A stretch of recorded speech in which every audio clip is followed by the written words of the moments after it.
赫顿说，钱开义是适合结婚的伴侣。钱开义是一名电台主持人，声音干净，长相俊朗，而且知情识趣，感性却不滥情，是发自内心欣赏爱慕着赫顿的。可女心理师赫顿却抛弃了钱开义这个优质男友，火速闪婚，嫁给了样样都不如钱开义的百万福。百万福样貌不佳，腿脚由于小儿麻痹症留下了残疾，文化水平不高，从工厂下岗后靠失业金生活，并且百万福还有个厉害的老娘。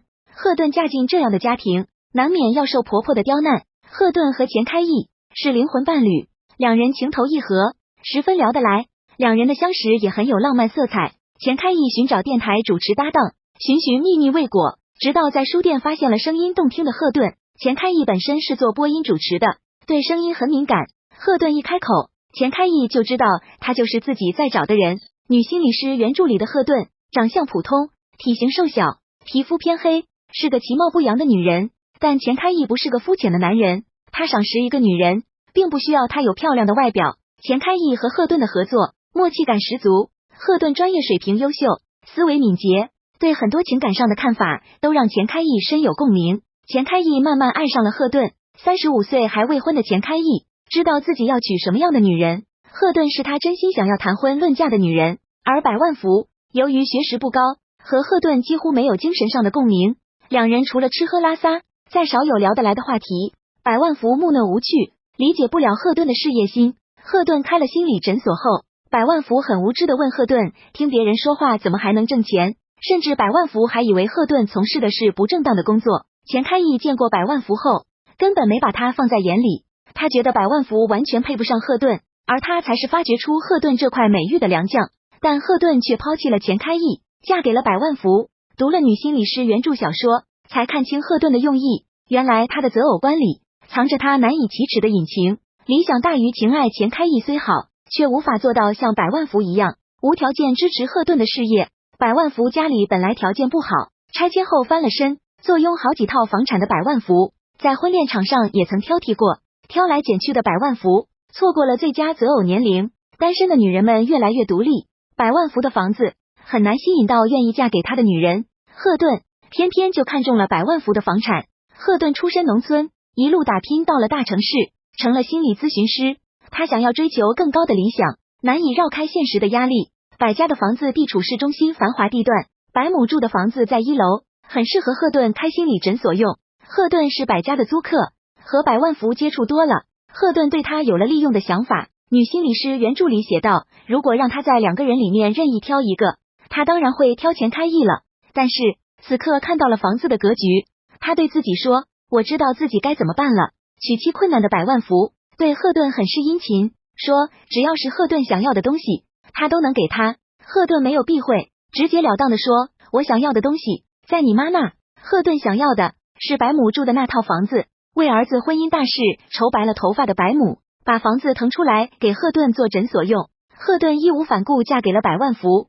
被爱是种运气比较，钱开义和百万福两人对赫顿的告白，就懂了赫顿为何不要潇洒帅气的钱开义，而是嫁给了大龄剩男百万福。钱开义的求婚是带有目的性的，他对赫顿说，你有一副好嗓子，我有一副好嗓子，这2条好嗓子加在一起就是3副好嗓子了。钱开义主动提起和前女友分手的原因是他不愿意生孩子，而钱开义是必须要有自己后代的。赫顿不是丁克，但听到钱开义的坦白，心里还是觉得不舒服。他不愿意成为钱开义的生育工具，他有个人理想，生育不是他身为女人的唯一使命。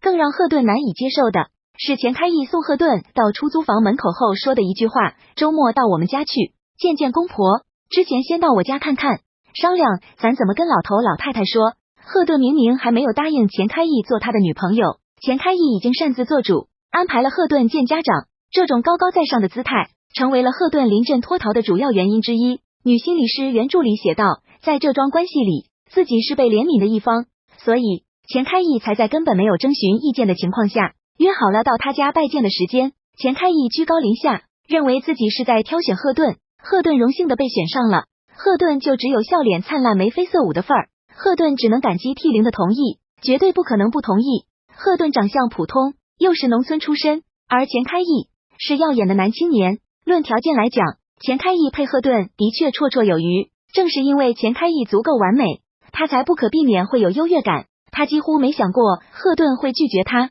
但他低估了赫顿的理性。赫顿很清楚这段关系里他是被动的那一方，他和钱开义之间根本不平等。当不平等以爱的名义出现的时候，就让人在幸福的同时感到憋屈。赫顿是钱开义爱慕的女人之一，却是百万福愿意拿命去爱的唯一。百万福坐飞机旅行前，把保险受益人写了赫顿。他说赫顿花钱的时候就能想起他。百万福对赫顿的爱几乎低到了尘埃里。百万福对赫顿说，我会对你好，我不是个有本事的男人，可你有本事，这就够了，我全心全意的服侍你，你想干什么就干什么，我一句二话都没有，你爱跟哪个男人说话你就说，我相信你，你爱几点钟回家，我都给你留着门，等日后有了孩子，除了生这件事归你，因为我实在是替不了你，剩下的事都归我，我一定是个好爸爸，我有耐心，我妈有经验，我们还有2套房，一套房咱们住着，另外一套出租，就等于2田白请，养活着咱们吃穿不愁。百万福愿意迁就包容赫顿，比起那个随意安排他见公婆的钱开义，百万福的真情实意才让赫顿感到舒服和踏实。赫顿以为自己嫁给百万福只是图房，其实这个男人比钱开义更适合赫顿。自卑感作祟赫顿和钱开义的恩爱场景，对于赫顿来说并不美好。他委身于钱开义，并不是单纯的爱情或是情欲，而是有利可图。钱开义博学多才，赫顿和他在一起，满足了他对知识分子的向往。更主要的是，赫顿开诊所还需要一笔注册资金，为了向钱开义借钱，他不惜拿身体做筹码。为了让钱开义有内疚感和满足感，赫顿在床单上动了手脚。他用了装满红墨水的胶囊，骗取了钱开义对他的怜爱。女心理师原著里写道，钱开义什么都想到了，但就是没想到赫顿向自己借钱10万块，这不是一个小数目，可他大话已经出口了。再看这个刚刚把处女之宝奉献给自己的女人，如此为难，要做的又是一件好事，他哪能出尔反尔呢？赫顿之所以为了自己的前途不择手段，是因为他对感情没有信心。比起虚无缥缈的爱情，抓在手里的真金白银和真本事才是最重要的。女心理师原著用红墨水伪装处子写的赫顿，注定错过钱开义。赫顿对钱开义的欺骗和利用，很大一部分原因是出于自卑。年少可怖的遭遇，让赫顿无法像正常女人一样去恋爱结婚。书中提到，赫顿本名叫柴酱香，小时候父亲就抛夫弃子离家出走了，母亲改嫁了个粗人。继父看着青春期的酱香，对他有了非分之想，继父抹了很多风油精，性侵了少女酱香。从此赫顿下半身冰凉，医院却检查不出病因。后来赫顿才知道自己的怪病其实是出于心理原因。女心理师原著里写道，她不能从容的享有幸福，在幸福中会体验到莫名的危险与不安。幸福这种情感于她是如此陌生和稀有，是令人不舒服的考验，也是诱惑。幸福诱惑你躲开它，因为你觉得你不配。在困难和苦痛中，由于神经的高度警觉和敏感，赫顿保有清醒的判断力。但是幸福就不同了，面对幸福他束手无策。幸福是孤独的，他没有独自品尝幸福的能力，只好把幸福拒之门外。他无法忍受幸福带来的昏眩和特立独行，他只有逃避。赫顿在性上面得不到快乐，他觉得自己肮脏，丝毫不爱惜自己的身体，所以会用婚姻换百万福的房子，婚后又和钱开义保持情人关系。自卑的赫顿和自负的钱开义注定是2个世界的人。钱开义无法给赫顿足够的安全感，而那个一无是处、卑微爱着赫顿的百万福，才是赫顿可以放心去嫁的男人。赫顿终与自己和解。赫顿嫁给百万福后，百万福在妻子的带领下有了不少提升。百万福既是赫顿的助手，也是那个永远为他托底的人。赫顿在治愈他人心理伤痛的过程中，也慢慢发现了自己背叛婚姻是不道德的，这有悖于他成为疗愈的心理师的理想。赫顿主动和情人钱开义提出了分手。他对钱开义说，我不想用无知无觉的身体维系越来越远的灵魂，为了心灵的平稳，为了我的工作，也为了我丈夫的福祉，为了你的安宁，我将就此和你诀别。赫顿正视了少女时期受到的伤害，她是纯洁的，而那个恶棍才是可耻的。那个从酱香蜕变而来的赫顿已经渐渐融化，变得纸片一样菲薄，代替他的是一个被粉碎后重新粘结起来的女人。躯壳和外表并不重要，真正的改变是在内心，所有的形式都无关紧要。即使是在旧有名字的咏退中，他也羽化成蝶。赫顿能够走出阴影，修复健康的人格，一方面是因为他本身从事的是心理师的工作，给了他很多触动和拯救；另一方面，则是百万福对他毫无保留的深爱。读女心理师原著顿悟，赫顿抛弃钱开义，另嫁他人的真实隐情。百万福发现赫顿和钱开义的不正当关系后，选择了放手。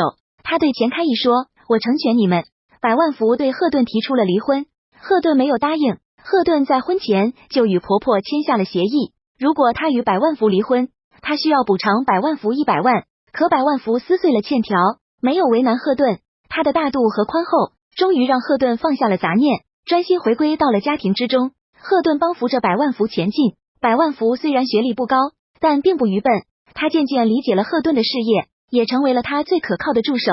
在百万福面前，赫顿无需伪装，他可以自在的做他自己，因为百万福和赫顿一样，都是有残缺的人。阳光自信的钱开义根本理解不了赫顿的痛和怕。表面上看，赫顿选择百万福是图防，实际上他之所以抛弃情投意合的钱开义，是有他难以启齿的苦衷。因为被伤害过而自卑的赫顿只会低价，不敢高攀。